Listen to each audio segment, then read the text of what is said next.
Adrian, but thanks so much for coming and allowing us to be on this beautiful property and getting to find out more about yourself and Buffalo Kloof. So, Adrian Donian, how did you rock up and land up at Buffalo Kloof? Yeah, Dylan, thanks for having me, man. Nice to sit down and chat to you.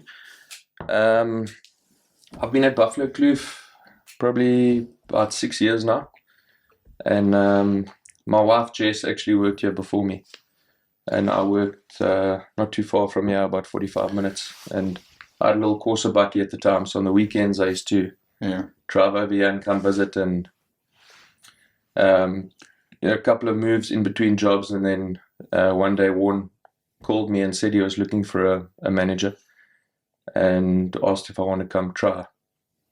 And we did like a 3-month probation period, and we just got along really well. And it didn't take me long to buy into what he's trying to achieve here and the conservation legacy he's trying to leave. And I just said to him, this is something that I'm willing to commit my life to, and it's been an incredible 6 years. A hell of a journey so far. What does conservation mean to you guys, or what is your opinion on conservation? So I think conservation is quite a broad term, but I think ultimately it boils down to conserving wilderness spaces and wildlife for the future generations. There are various different practices that contribute to conservation, obviously. In my mind, it's hard to argue that hunting is not one of the biggest contributors. To me, this is a property, Buffalo Kloof's a property where you can see the conservation happening on the ground, which I really like. Seeing the place grow and seeing the number of different species increase, and the elephants opening up the thicket, the introduction of the black rhino, our incredibly successful cheetah program. So, and then the hunting that we do here, just helping sustain and keep all of that going. So let's talk a little bit about Buffalo Kloof. I mean, from my perspective, Buffalo Kloof, as far as conservation goes, they've probably been one of the pioneers in the industry for some time now. I was very fortunate to meet Warren a couple of years ago at one of the SCI shows, and everything that they've stood for. What is the driving factor behind? You mentioned for future generations, but what is the end goal for Buffalo Kloof as far as what do you guys want to achieve? I think at the end of the day, it's about leaving a lasting wildlife legacy and protecting a biome that's one of the oldest biomes in the world. So some of this Albany thicket has never been touched. And I think I can speak for Warren when I say this dream sort of grew over time. Okay. He's a helicopter pilot, so flying this landscape and then getting an idea in his mind as to, what's possible here. And I think a big part of what we're trying to achieve here is related to black rhino conservation. So the landscape and the wilderness here really lends itself well to black rhino and them breeding successfully. Obviously, when you've got rhino, with that comes a lot of risks and a lot of expense in terms of anti-poaching. So our anti-poaching unit is world class in my opinion, and there are different factors there. We've got our local anti-poaching unit, and then we've got the Vetport team, which are mainly American ex-service men. Okay. And they help us a lot on the anti-poaching side, training our guys and bringing their expertise and equipment across to help keep these rhinos safe.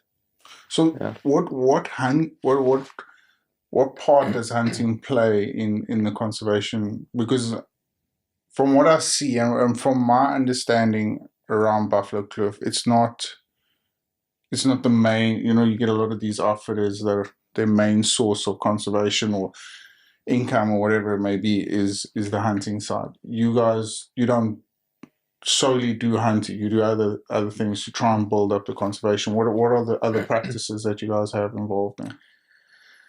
Well, I think we're one of the few, if not the only guys that have taken on trying to do hunting and ecotourism together. And we expected a bit of backlash, but I must say the response has been phenomenal. And I think it boils down to being open and honest and transparent about everything that you do. And so, yeah, I'd say still about 90 to 95% of our income is from hunting. But we welcome photographic tourists here. We welcome eco-tourists here. And, every year that number is increasing. Yeah. And to say, you know what, you might not be a hunter, but come and have a look. Come have a look, see what's happening here on the ground. Come and see what conservation is taking place and how this property has grown in the last 20 years. What the previous land uses were on some of these pieces of land, and there being virtually no wildlife, to now, driving into any of these open fields and seeing giraffe and zebra and wildebeest running together, and, herds of 200-300 impala and buffalo and black and white rhino and elephants in the Kaui River Valley. And so our model is to try and have as light footprint on the environment as possible.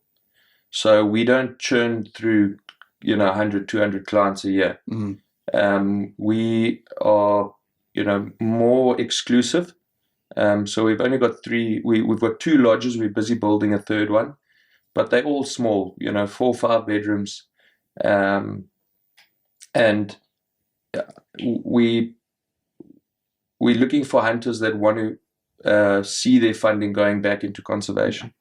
And so, 20 to 30 big groups a year is what we're looking for.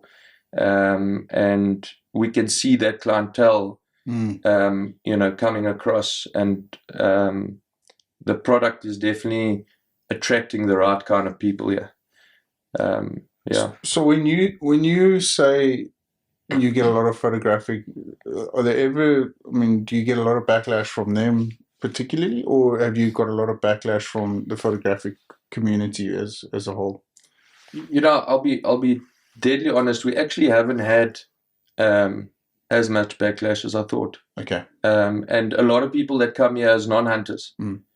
I've had some people come here as non-hunters and actually end up saying to me, yes, on the next time we come to visit, I wouldn't mind going out with you, and let's take me to the shooting range. I'd like to shoot a gun, and I'd like to stalk something with you, and let's see, maybe I'm willing to hunt something. Yeah. And then others that, might never hunt, after having conversations with them, say, just, well, I actually understand the hunting a lot better now. I never knew this about hunting. I never had this information available to me. So the response has been phenomenal. So, one of the things that pisses me off the most about guys that haven't got a clue about conservation is that, especially, and it's a bad habit that's crept into the PHing community as well, but over time, and I think it's kind of fading away now, but they'll always say, oh no, but hunting, we donate X amount of meat to the villages and all this sort of stuff. Your guys' conservation model around hunting, is that purely to control the numbers, or is there alternative motives? And what I mean by that, do you guys give back to communities as such like that? Yeah, so it's definitely not just to control the numbers. So yes, there definitely species that multiply faster than others. So obviously, when we work out our hunting quotas for the year, those are high up on the list. But a lot of our meat goes to our local communities. Okay. We've got a community here, the Yandela community, that have actually bought into the whole conservation concept that is Buffalo Kloof. Yeah. They've included some of their land into Buffalo Kloof, which is good territory for black rhino, and so they are partners in the black rhino. Oh wow! So I think every third rhino calf that's born belongs to them. Okay. Yeah, a lot of the meat goes into that community. A lot of clients, give donations. We had one of our big donors leave money we've just put water tanks up at all their houses. Okay. We planted a hectare of dragon fruit for them, and that project's going really well. We do a chicken broiler project with them. And then we have the Bathurst community in the south, which is, sort of quite new that they're now on our border, and that sort of happened with the expansions that's taken place. And we're busy with discussions with them and finding out what their needs are and how they can benefit from Buffalo Kloof being here. Has that been a challenge, those discussions? I mean, I'm sure getting the community on board, I can't help but think how they would want some sort of monetary value out of it. Mm-hmm. So to try and get them to invest into the bigger picture, was that a challenge in its own? It definitely is, especially in the beginning, because there's a lot of distrust. But if you keep hammering at it, eventually you build up that trust, and they get to see that protecting these animals and protecting these spaces is more beneficial to them than poaching and being upset with an operation like this being nearby them. So we employ people from most of these communities as trackers, as anti-poaching guys, as lodge staff.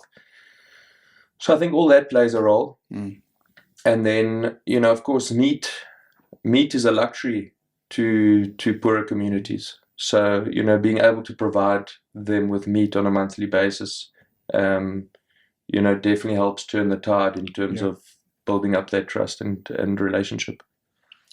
One of the interesting things I was fortunate enough to have a conversation with Warren. I was actually telling Henry on the way here is I was very fortunate to meet Warren in a very peculiar way. Him and Ralph Costa were struggling to set up their TV at one of the ACR shows, and I had a really interesting conversation. And one of the things that have always stuck with me and why I've been so interested in the Buffalo Kloof adventure is because Warren said to me, he said, in a couple of years, I'll prove to everybody why hunting is one of the most sustainable models, number one. And number two, we would be hunting majority of the big five on my property.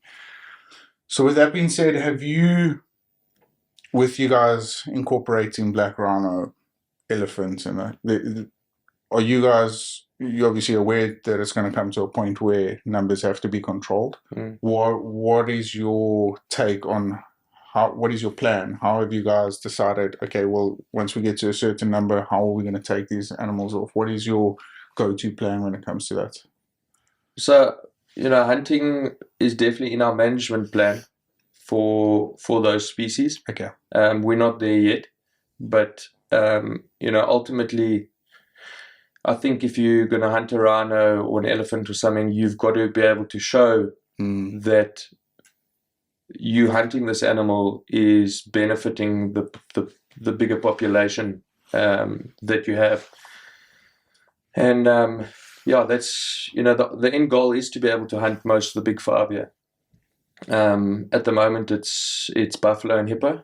But eventually the rhino numbers and the elephant numbers will get to a point where, if you keep leaving them unchecked, you're now going to start doing damage.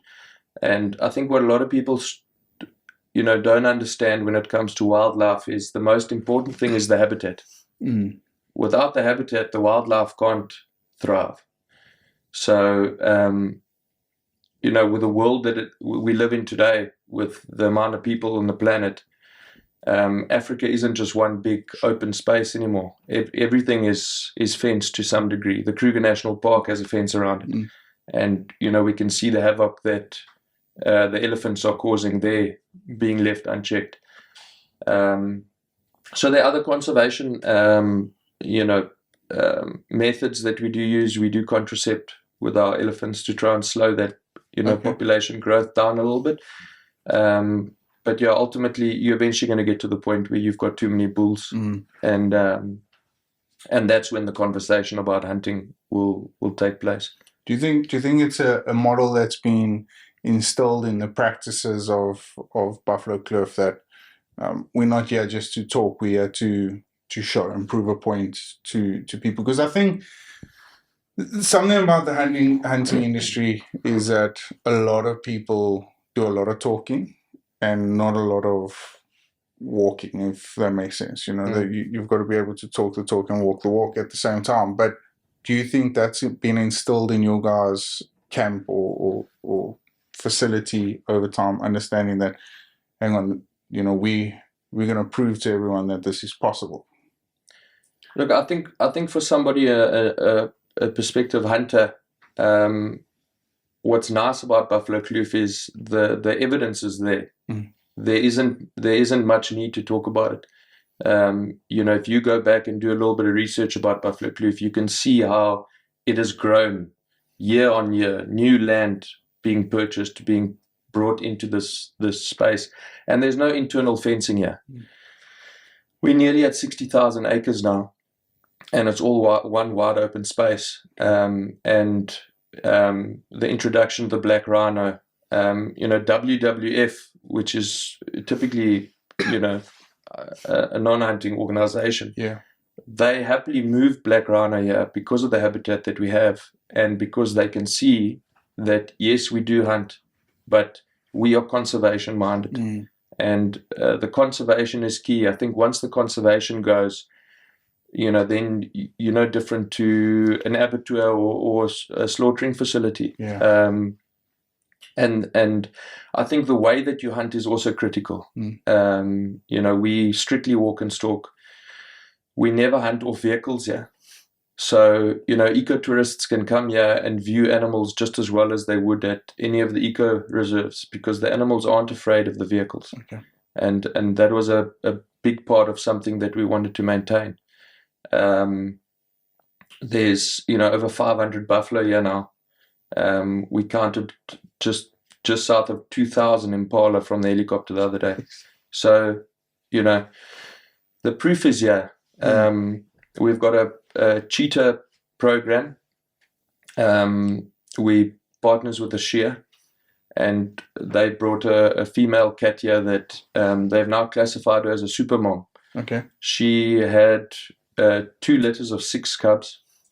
And she's currently got a litter of 3 with her, and all those cubs go back into the meta population. So none of them stay here. Okay. Every time they get weaned, all those cubs go and get, with their help, they know where the cheetah need to be placed around Southern Africa.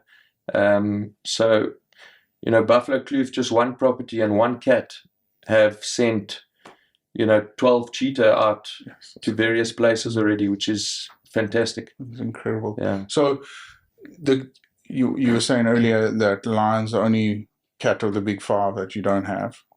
Are these, especially the cats, are they self-sustaining? Do they hunt themselves? Do they do all the killing themselves? They hunt themselves. We don't have to supplement them at all. The main mother has a tracking collar. Okay. So we do cheetah walks with guests. My wife's built up in a phenomenal relationship with this cat. She trusts her, and so oftentimes people on their hunting safari will take a morning out just to go and view the cheetah in the wild, and they often find them on a fresh kill or just resting under a tree. And then we do rhino notching procedures as well, rhino collaring procedures. So with the help of DSC and a very good friend and donor of ours, Shannon Ralston, they donated money for us to put the LoRa system in here, which involves AI collaring.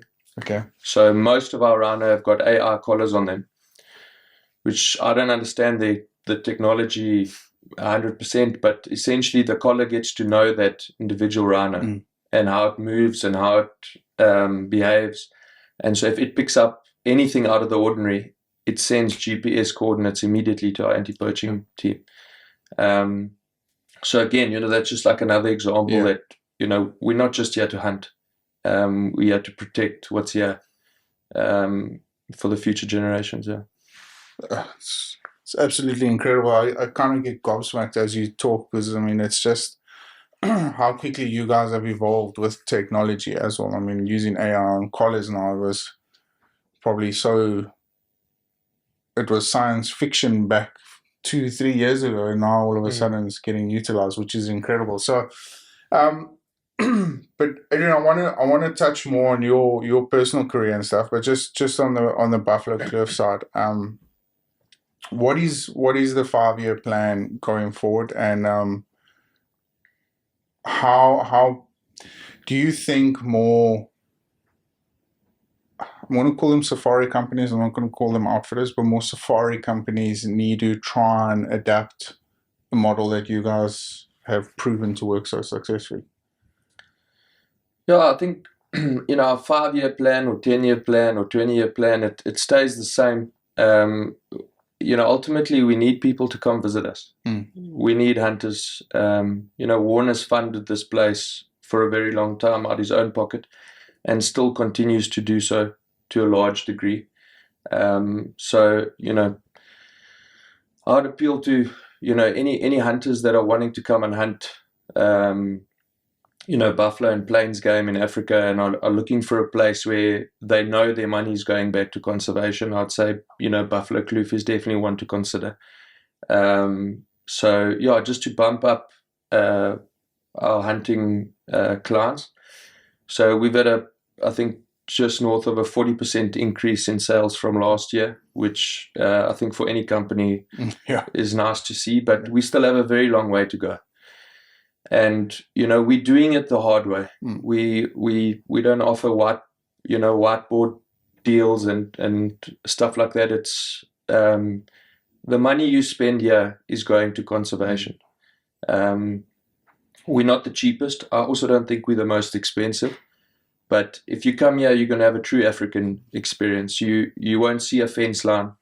You rarely see another guest.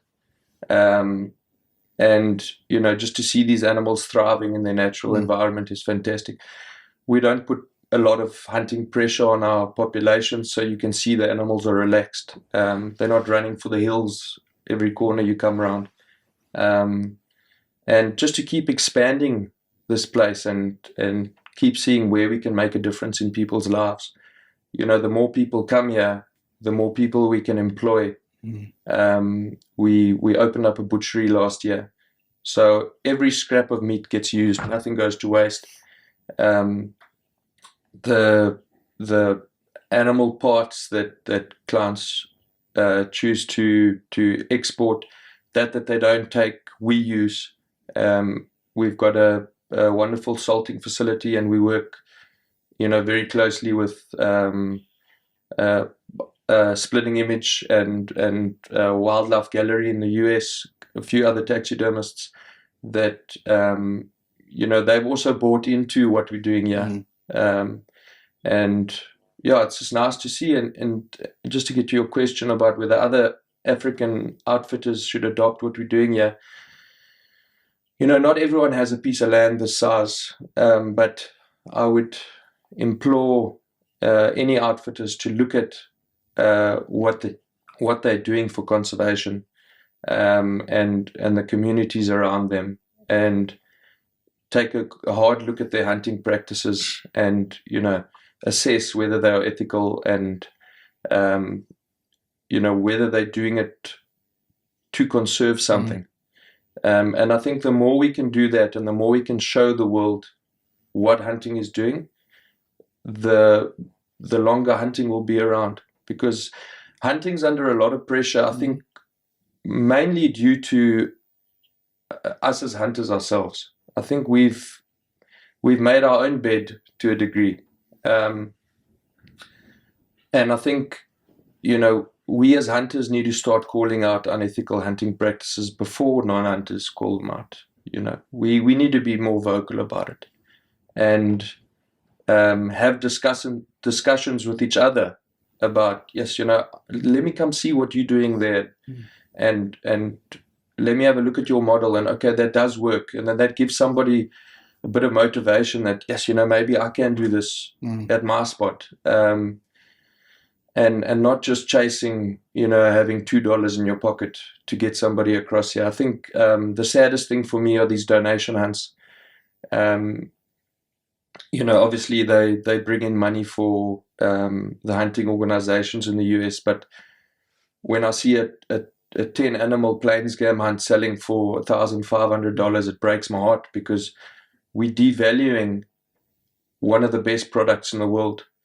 I think coming on a safari to Africa is one of the best and cheapest holidays in the world. And it shouldn't be that way. And I think you and I chatted briefly a couple of weeks ago about landowners not getting what they deserve. Well, that was my opinion. To me, landowners deserve to get good money for their game. And at the moment, I think the outfitters are determining what the landowner gets. And I think the landowner needs more of a say in that discussion. And in turn, the outfitters need to market accordingly. But how do you think, sorry, how do you think a cattle farmer will have an idea of how much a kudu will cost in the hunting industry? Because when you approach a cattle farmer and you say to him, well, listen, I'll give you 10 grand for your kudu bull, how much knowledge do you think he has behind him to say, okay, well, I'll accept the 10 grand?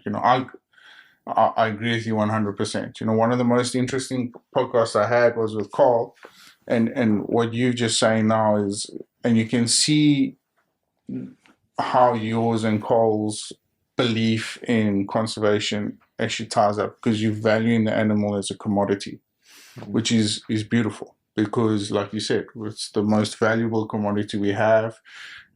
We shouldn't be prostituting it out there and all that sort of stuff. But I often find that with landowners that have got the resource, I'm not going to say uneducated, but they don't have the knowledge of what the industry is actually willing to pay for those animals. You do, I do, they don't. So how do you think we can get that message across to them? Well, I think the landowners need to be brought to the table when those discussions are had. And, I think a big problem comes in with, I don't want to say a problem, but outfitters that don't own land or any animals. And, yes, they've got the expenses as well. They've got their Bucky and their Jack Russell and, their lodge that they maintain, but they don't have the same capital outlay as outfitters that are maintaining a piece of land like Buffalo Kloof or, whoever the next guy is. And so they're going to the cattle farmers and the sheep farmers or whatever and trying to get the animal for as cheap as they can so that they can get the hunter in America or the UK or wherever to come and visit them. Where I think by the landowners raising their prices, it forces the outfitter to improve his product that he's offering his client. Improve his lodge, hunt on bigger spaces. But you don't think that's across the board, though? Not just. Sorry, I'm going to be biased to freelance outfitters because I'm one of them. But you don't think I hunted for a big safari company, well known in the industry, and they were quite happy to screw over people for as little. I mean, we were paying. He wasn't prepared to pay more than 2,000 rand a bushbuck. But you don't think that it's across the board, not just freelance outfitters. It's across the board that there are more unethical outfitters out there. Like I've been in the industry now for 14 years, and I've very rarely come across institutions such as Buffalo Kloof, John X, that have got the good morals and values behind us. And well, hang on, yeah. I'm prepared to take off only 3 kudu this year, but I will pay you top dollar, which I agree with. The policy is fantastic. I think it's outstanding. But I haven't had a fortunate opportunity to have conversations with yourself and Carl, and now I do. So I'm going back a more knowledge, a more well-rounded professional hunter outfit or whatever it may be. So you don't think the broader perspective is maybe it's not just majority is freelance outfitters. I agree with you 100%, but also land-owning outfitters. I think. What is your opinion like? Do you think? Yeah, I think it does go across the board. I definitely don't think it's just the freelance guys, but so I think the problem boils down to this: is let's just say, like, as an American now, if you're wanting to buy a T-shirt, okay, you can buy a $10 T-shirt or an $8 T-shirt at Walmart, or you can buy a $150, $200 T-shirt at Nike. Yeah, but both those guys are happy because they know what they're buying. Okay, I think there's not a lot of transparency at the shows in terms of, I think there's a lot of false marketing that happens. And so when a client books a safari with ABC Safari, for instance, whoever they may be, and he comes to South Africa, and his dream, his vision in his head of his Africa hunt was wild open spaces, not driving through a gate or a fence every 200 meters, seeing animals with ear tags in, and then, but he buys that safari and he thinks, yes, well, what a deal, and the guy's throwing in a free crocodile and a free warthog and, just to get the guy there. And then he comes here and he has his safari. He doesn't go back home and say, don't hunt with ABC safaris. He says, don't hunt South Africa. And that's the difference. It's not the same as, if you're buying a T-shirt from Walmart, but you're expecting the Nike T-shirt. It's not like that. This is a continent and a country 16 hours away from them. So, I think there's no regulation in terms of who can become an outfitter in South Africa. You go on a 12-day course and suddenly you're a professional hunter. And you get one landowner to give you permission to hunt on his land, and you can register as an outfitter.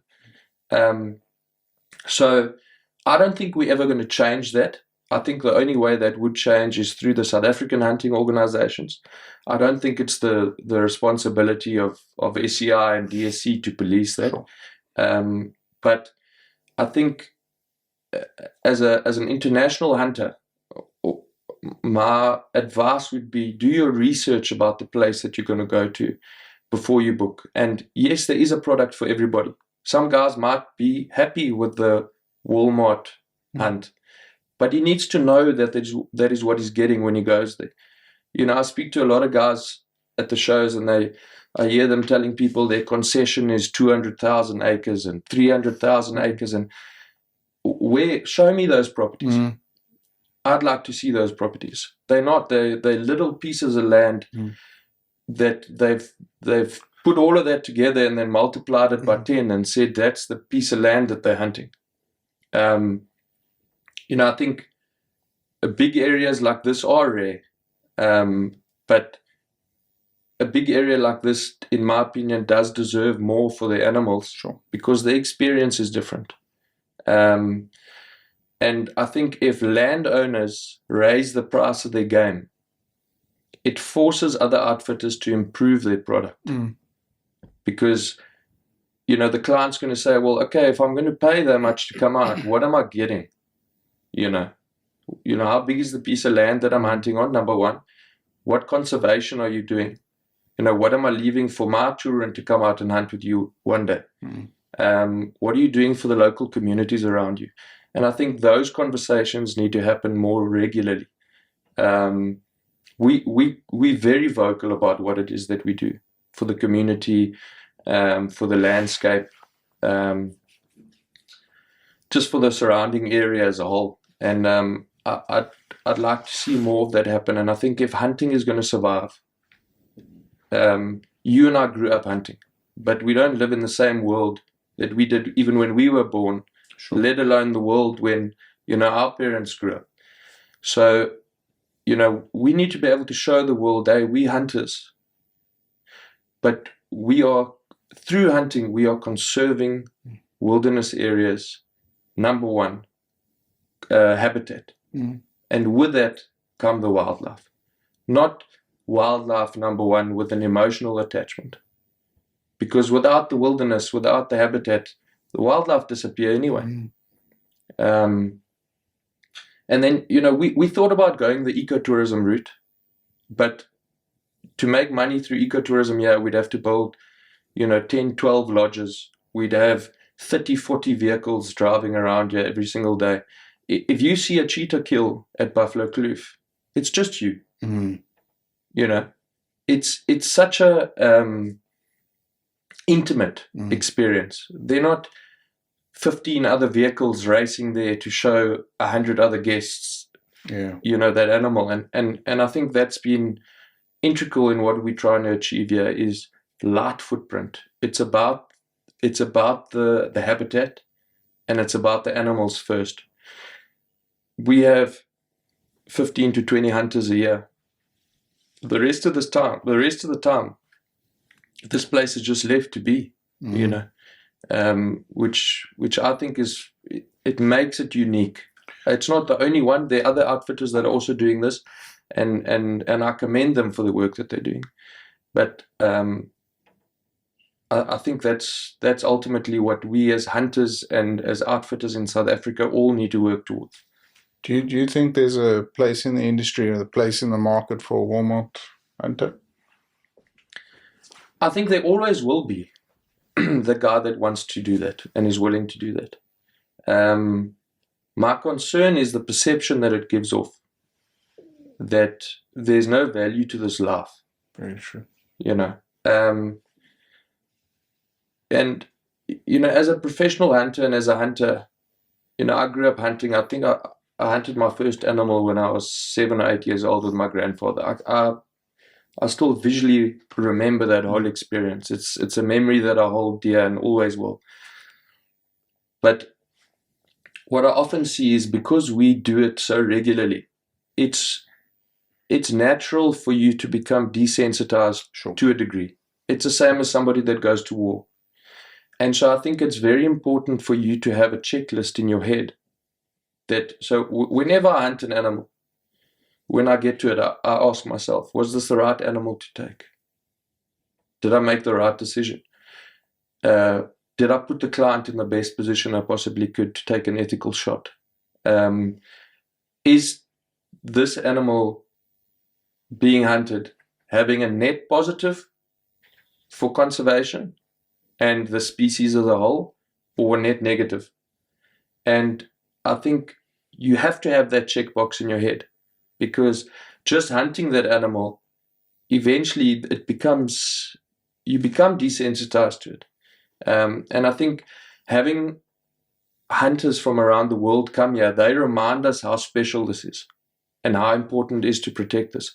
Driving around and having someone see their first rhino or their first elephant and seeing that reaction and feeling the emotion from their side, it just reignites that fire again within me that what we are doing is right, and we're doing it for the right reasons, and we need to protect this for our children, for their children, and for the world. I think without our animals in Africa, we'll become a forgotten continent. That's something that Warren says often. People come here, yes, there's Cape Town, which is a phenomenal city, and there are various other things to see in Africa, but ultimately people come here because of our wildlife. And I think hunting is not the only tool to protecting it, but it is a massive one. Adrian, how long have you been in PH? I qualified as a professional hunter in 2013. Yeah, so what's it, just 11 years now. How many guys do you think got your perspective? I'm talking professional hunters now. How many professional hunters think they see the industry the way you do? Dylan, I can't speak for anybody else, so I don't know, but I do see a lot of practices happening that aren't in line with what our belief as the Buffalo Kloof team is regarding hunting. And I think the more we head in that direction, the more in danger we are of hunting, becoming so frowned upon in the international community that it ultimately disappears. And that is what I'd like to say we are fighting to prevent. And something that's very dear to my heart is non-hunters that come here and leave here having such a positive outlook and experience about what Buffalo Kloof is and what we're doing, that hunter or non-hunter, they back us. And that is what we need. To me, a ethical, responsible, sustainable hunter and a conservationist that's a non-hunter, they're so close to being the same person. It's actually, I want the same, but it feels like you're on opposite sides of the spectrum. We're not. So, and when you're talking about hunting to people, someone that's never hunted, don't start with talking about hunting. I ask them, what would you ultimately like? What's the end goal? It's to conserve this for the future generations. Okay, that's my goal too. So we aligned with what it is we're wanting to achieve. We've got different ways of getting there. Let's have a conversation about it. Let's meet in the middle, and let's accept each other. Let's tolerate each other. Let's even partner with each other. And I think that's what we need more of. We need, there are other reserves that don't hunt at all, and they'll tell their guests, no, we're non-hunting. But what do they do with their excess animals? They're culling as well, and they're selling those animals to other places that hunt. So, I'd say I'd implore people to stop being so scared to have that conversation. Be open, honest, and transparent. I think if we can do more of that, we can educate more of the world as to why hunting plays a role in African conservation. You spoke about perception. You worried about the perception going across the pond. Do you ever worry that the professional hunting industry is giving off a false perception to youngsters coming through the ranks? Not many people see the professional hunting, the dark side of the professional hunting side, but also not many people see the conservation purpose around it like you do. And just listening to you talk, like I get goosebumps, because I feel that with your perception and a couple of other guys I've had conversations with, we're heading in the right direction. But do you think that there is a misconception about what it entails of being a professional hunter? Definitely, I do. Yeah, and I think not enough emphasis gets put on what our responsibility is as a professional hunter, in terms of the message that you convey out to the world, and you posting that disrespectful photograph with an animal, or laughing on a video while a client has his second or third shot on an animal, which sometimes happens. Those things have such a profound effect on the perception of not only the non-hunting community. I think if you're an ethical, responsible hunter, I think those things also touch you. So yeah, I fully agree with you. I think as professional hunters and outfitters, we are the custodians of the land. We are the custodians of these living creatures here. And we need to be more responsible. We need to be more responsible, and we need to be more transparent. And we also need to take a hard look at our practices and what it is that we're doing. And because that hunter that hunts with you, he might be a hunter, but he's still going back with an experience in his mind and he's telling people about it. What did you talk to that guy about that week that he was with you?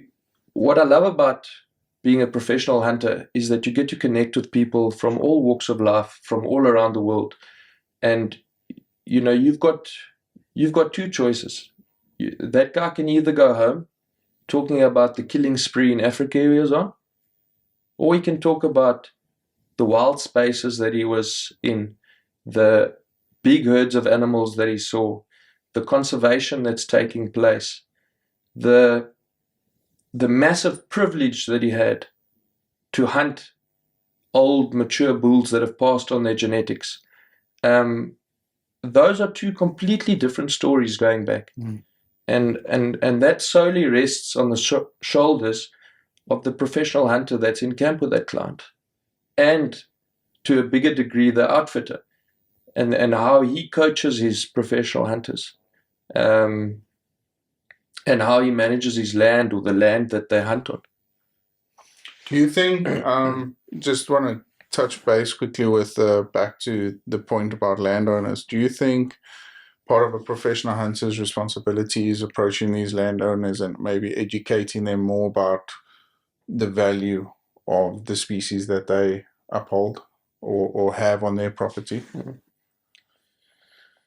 I think so, yes. Okay. Yeah, so I've been quite vocal at some farmers associations and stuff about landowners not giving their game away for free. And, I've obviously touched a couple of outfitters in the wrong way by having those conversations. But, Dylan, I think there's enough wild spaces and animals in South Africa and Africa that, everybody deserves to get what the animal's worth. And the animal, I think, also deserves a bit of respect. Sure. I think what's happened is too many outfitters are competing on price and not on experience. What is the experience that you're offering your client? And I think if everybody raises their prices, it forces people to work on their experience, because then that's what sets you apart from your competition. It's not, I can offer it to you for half the price, and I think that's a huge problem that we sit with in South Africa. Is, people are trying to churn through, 150, 200, 250 clients a year, but their margins are this big. I'm saying work on your product and your experience, and you won't need 250 clients a year. Just to touch on that, do you think that's sustainable? We can see at the moment it's not sustainable. The wildlife prices are going up and up, and which I'm very happy about. I'm glad that the wildlife prices are going up. Because firstly, for the landowners that are looking after them, they're getting something, and it incentivizes more people to say, hey, hang on, there's value in game. Maybe let me sell some of my cattle and introduce some blesbuck and wildebeest and zebra on my property. And in that way, more land is being opened up to wildlife, which is a net positive for conservation.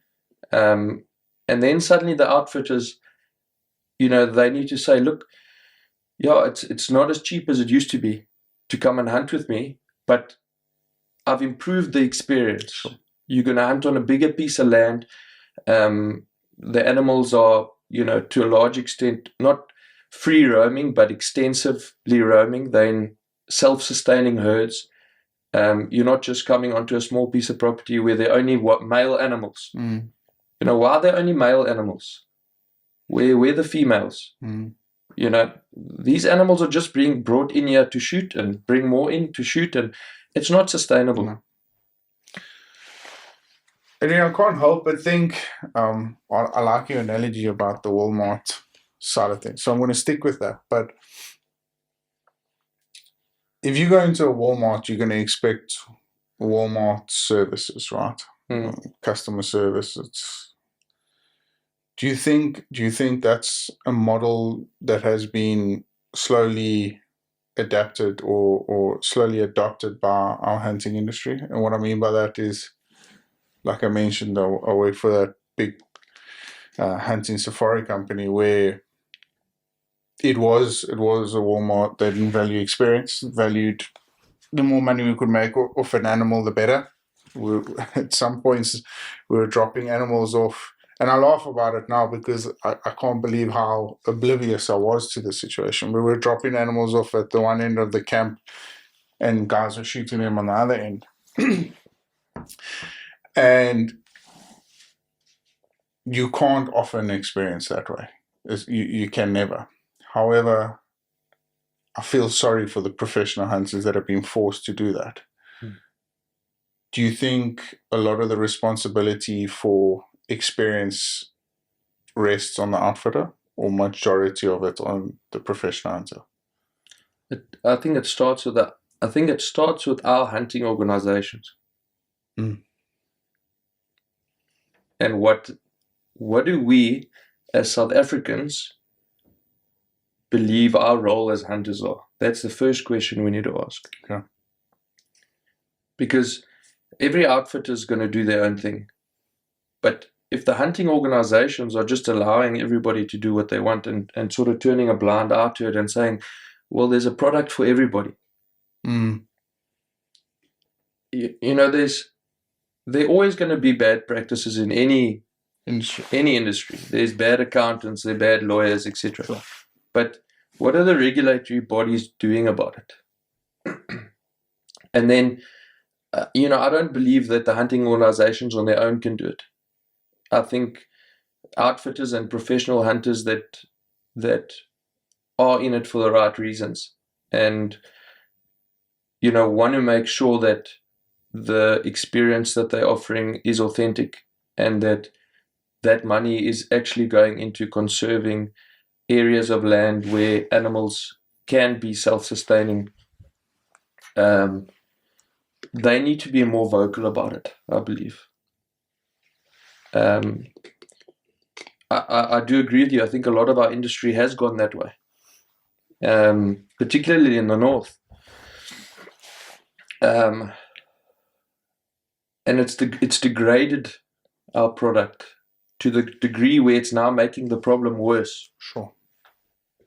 Because, you're now fighting at the hunting shows with, there's 100 or 150 South African outfitters there. And a client that's walking around there that's never been to Africa, he doesn't know the difference. Everyone's got a beautiful banner up behind them. Everyone talks about big concessions. Everyone talks about these animals. And then, then it gets to the price point. And it brings me back to that analogy about the Walmart or the Nike. They don't know. To them, it's a hunt in South Africa. But I think we've got to the point now where, unless another COVID or something like that happens that stops the people from coming in, it's not sustainable. So the game prices are going up because they're not available. I spoke to someone the other day and said, to find a blue eland bull in Limpopo now is almost impossible. The guys are fighting over them, which I'm hoping will, I don't want to use the word weed out, but those operations like the one you just described will then become unsustainable. Which they'll have to push their prices up higher, closer to the prices of places like Buffalo Kloof or John X or Izulu, whoever it is. And I think in that way we'll hopefully move more towards this kind of model. Yeah. With that being said, I don't want to say you sit in a fortunate position because you worked hard to get there, but with the backing of Buffalo Kloof, you pretty much secured a very decent lifestyle, I'm sure. With a lot of freelance professional hunters, they aren't. How do you say, what would your message be to youngsters coming into the industry, wanting to get a foot in the door? guaranteed by these establishments to have 100 days booked of hunting, but they're actually not fully aware of what they're getting themselves into. It's not easy for what's the word I'm looking for? It's not easy for a youngster to turn away that sort of income, number one, because they've also got expenses. But number two, it's also not easy for them to say to them, "But hang on, this goes against my ethics." How does that conversation look to you? How do you tell a youngster that, listen? Because if I look back now, 10 years ago, I mean, what did I say? I've been here 14 years in the industry. If I look back 10 years ago, and what I would say to my younger self is that, wait, hang on, stay true to your morals and values. Get out now, because what you're doing is not sustainable. It's against whatever it is. What is your conversation to those youngsters that are getting into the game? I think my message to young professional hunters getting into it is, if you want to be doing this 20, 30 years from now, those sort of practices are not going to, they're not going to get you there. And the more those practices are allowed to thrive and continue, the more we devalue our wildlife, and the more we devalue our product as South Africa as a whole. And eventually, that whole train is going to come to a steaming halt. Either from hunters no longer wanting to come here, or from the non-hunting community putting enough pressure on governments to implement stuff like trophy bans, import bans, hunting bans. So I think you need to look at the longer term picture. Practices that have been allowed and are currently taking place in certain areas, they're only devaluing what it is we have here. Sure. And they're eroding our ability as hunters to prove to the rest of the world that what we are doing is a net benefit for conservation and needs to be it needs to be protected. It needs to be looked at as an essential conservation tool. Sure. Because, there's been a big push, and I think COVID helped a lot. Was that I think a lot of people wanted to, reconnect with nature after COVID. I think being locked up indoors for months on end. And so people have started traveling more, but people are also more inclined to ask the questions like, how sustainable is this place, and what are you guys doing for conservation? If I look at just the questions that I was asked at hunting shows 3-4 years ago, I had a lot of guys, off the floor come and ask me, the two questions they asked me was how much and how big. I promise you, Dylan, where like the last hunting shows we went to, not one person asked me either of those questions.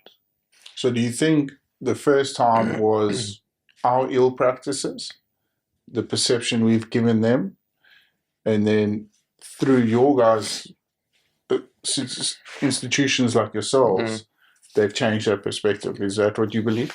I don't think, I think not just institutions like Buffalo Kloof, but I think a lot of the world is moving, and the hunters are starting to say to themselves, hang on now, maybe you as a hunter have always believed that what you're doing is to feed your family or to feed a local community and is benefiting conservation in Africa. But now you've started to realize, I need to start asking some questions about these things. And I think it's fantastic. So like a lot of people that come to our booth ask us, how big is the property? When did you guys start? How's it grown to what it is now? What conservation projects have you guys got running? And what are you guys doing for the communities? And it excites me. It excites me a lot, because those are the questions hunters should be asking before they're going on an African safari. If if they're wanting to leave a lasting legacy and something that their kids and grandkids can come and see.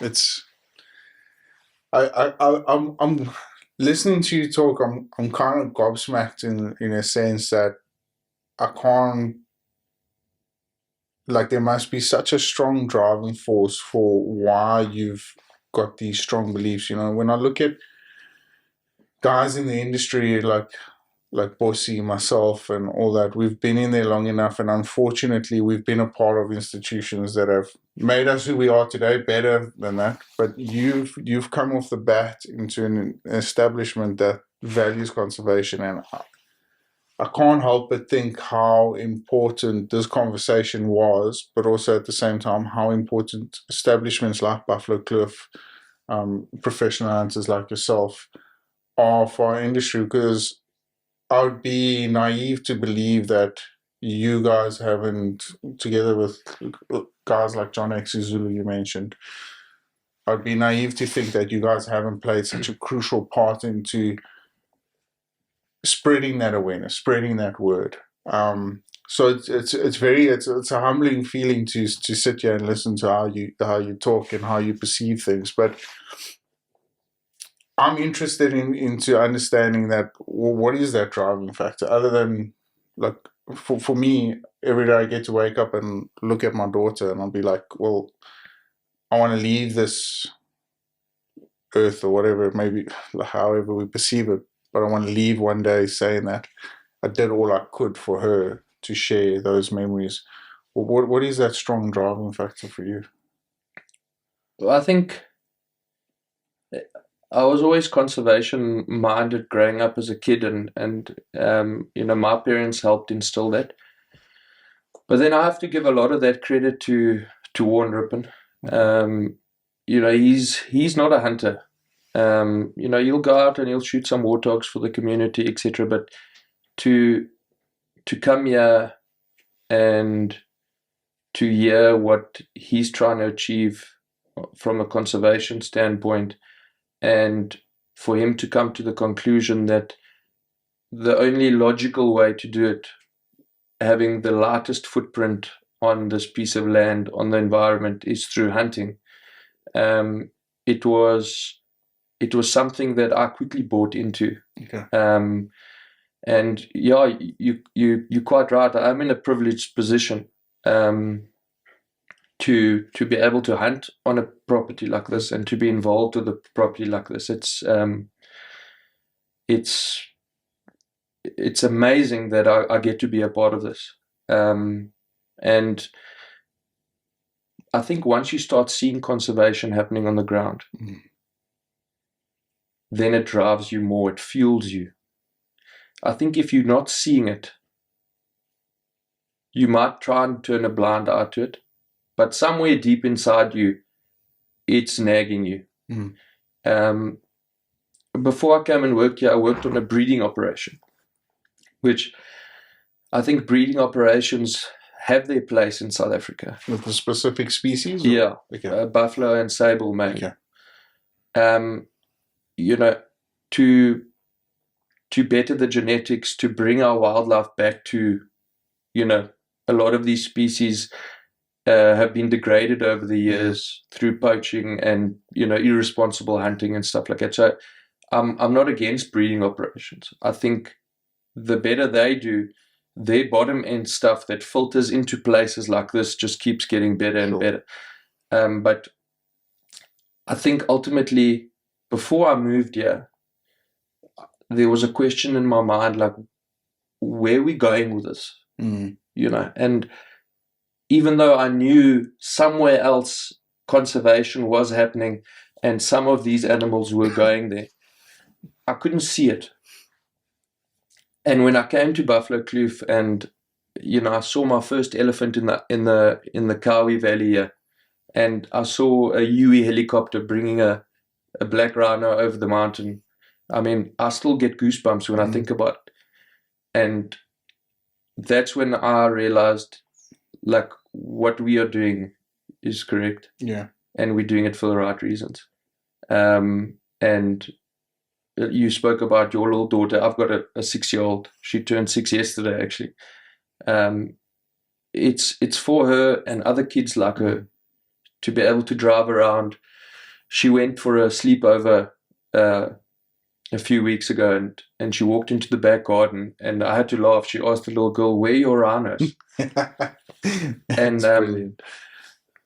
And I feel very privileged and blessed that she gets to grow up in a place like this. But I think the rest of South Africa's kids deserve to be able to see places like this.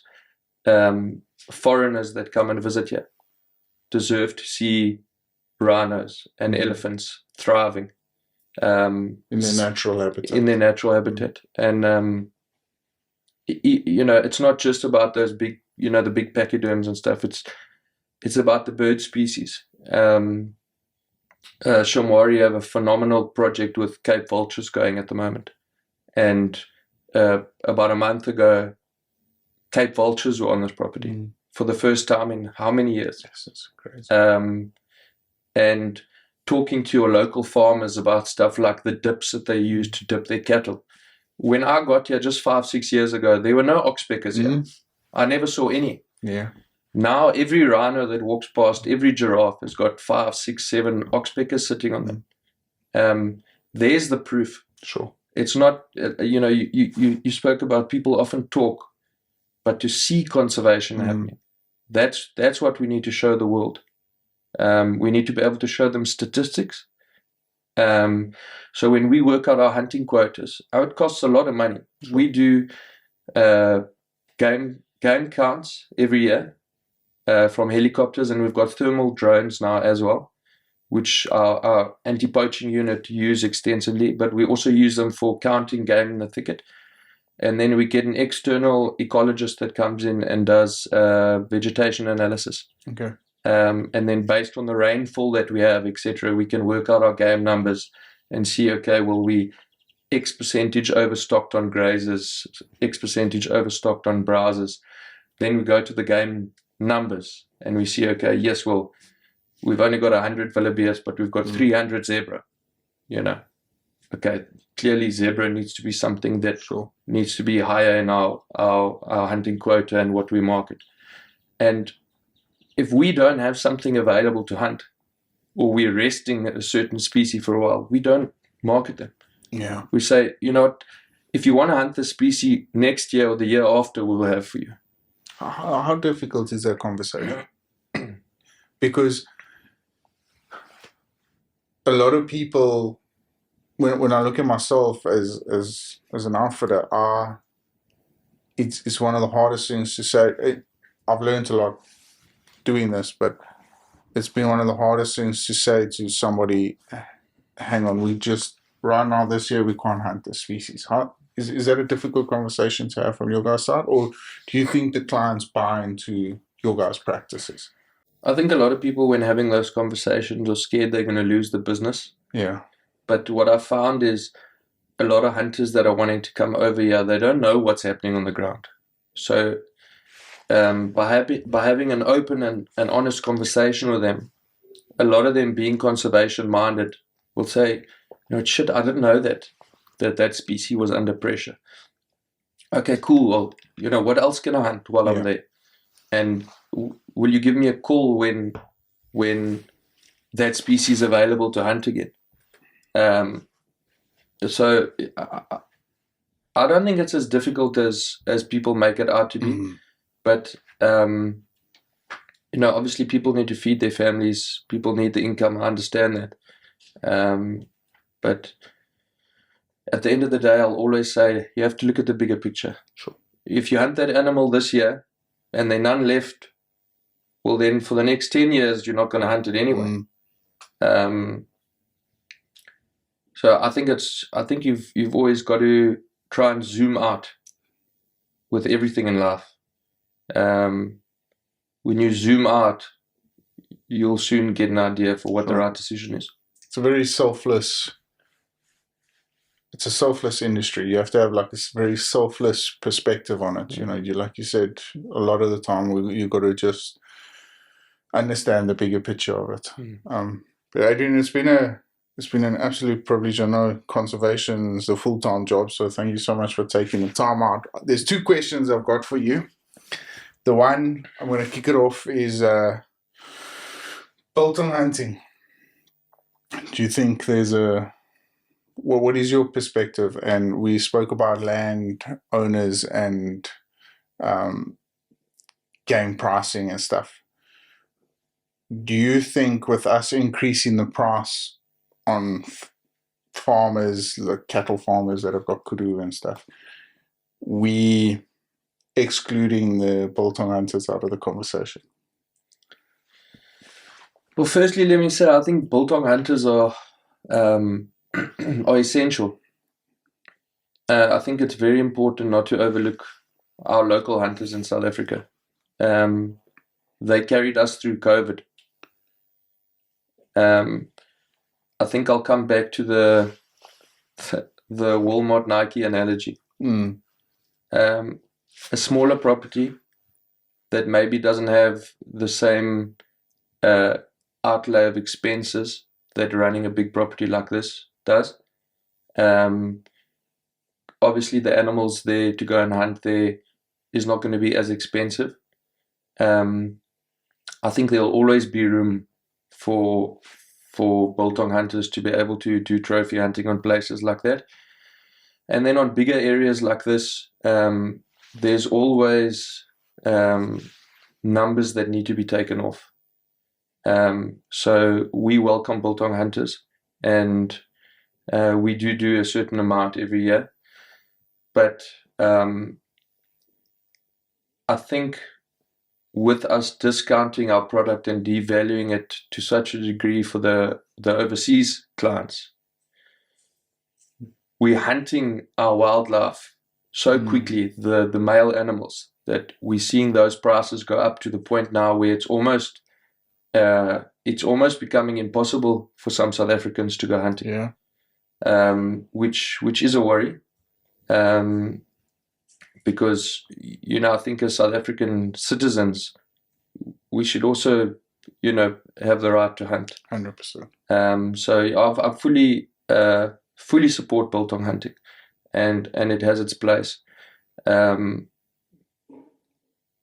think certain areas lend themselves better to biltong hunting, where perhaps, they don't have the 50, 60,000 acres with a fancy lodge that you can market to an overseas client to say, look, come here, and this is going to be an African experience, the way you envisioned in your head as a kid going to Africa.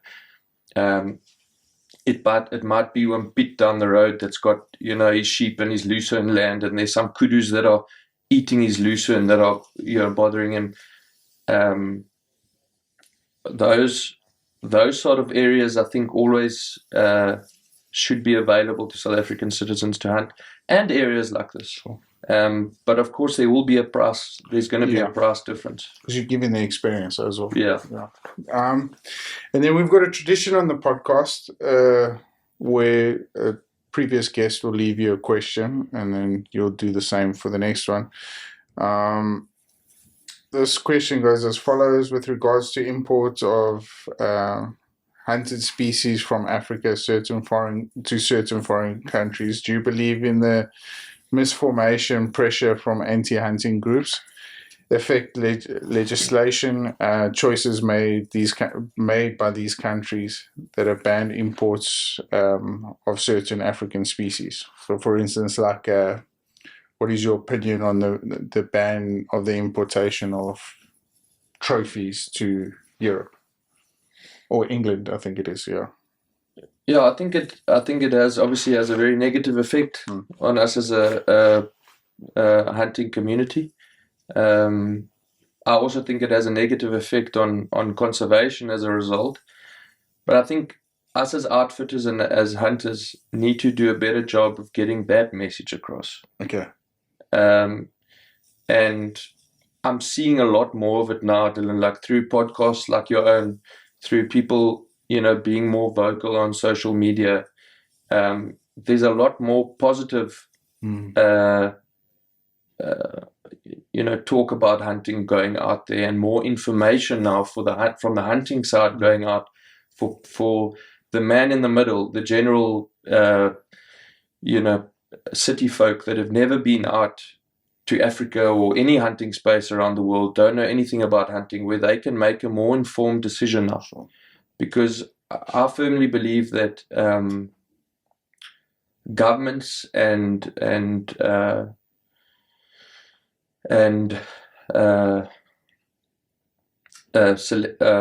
elected members of parliament or presidents, they make decisions based on votes. And so what the people believe often reflects in the legislation or the decisions that are made. And I think the anti-hunters have done a very good job of getting their message across.